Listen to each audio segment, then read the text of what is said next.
King Vikramaditya की कहानी भारतीय पौराणिक कथा में एक अमूल्य रत्न है जो बहादुरी, न्याय और ज्ञान के प्रतीक के रूप में उभरी है।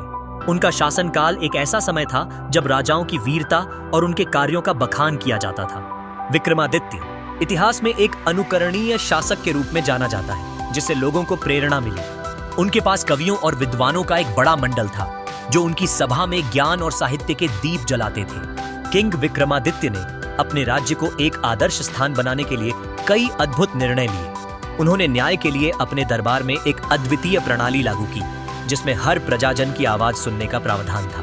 उनके दरबार में एक बहुचर्चित गिद्ध के रूप में दानवों और अन्य बुराइयों का वध करने के लिए कई महान योद्धाएं मौजूद रहते थे। यह उनकी दूरदर्शिता थी जिसने राज्य को खुशहाली और समृद्धि की ऊंचाइयों तक पहुंचा दिया। एक दिन किंग विक्रमादित्य ने सुना कि एक अंधेरे जंगल में एक रहस्यमयी और खतरनाक बौना है जो अपने रहस्यों की रक्षा करता है।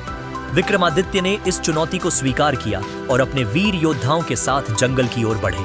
वहां उन्होंने न केवल बौने का सामना किया बल्कि उसे अपनी ज्ञान और बुद्धिमानी से हराया। यह विजय न केवल युद्ध की जीत थी बल्कि ज्ञान और साहस की भी विजय थी। राज्य लौटने के बाद विक्रमादित्य ने एक अद्भुत महल का निर्माण करने का निर्णय लिया जो उनकी जीत और साहस का प्रतीक हो। यह महल हर काले बादल को दूर करने वाला था और राज्य की हर मुश्किल घड़ी में सहारा देने वाला था। महल के चारों ओर उद्यान और सरोवर बने जो इसे और भी सुंदर बनाते थे।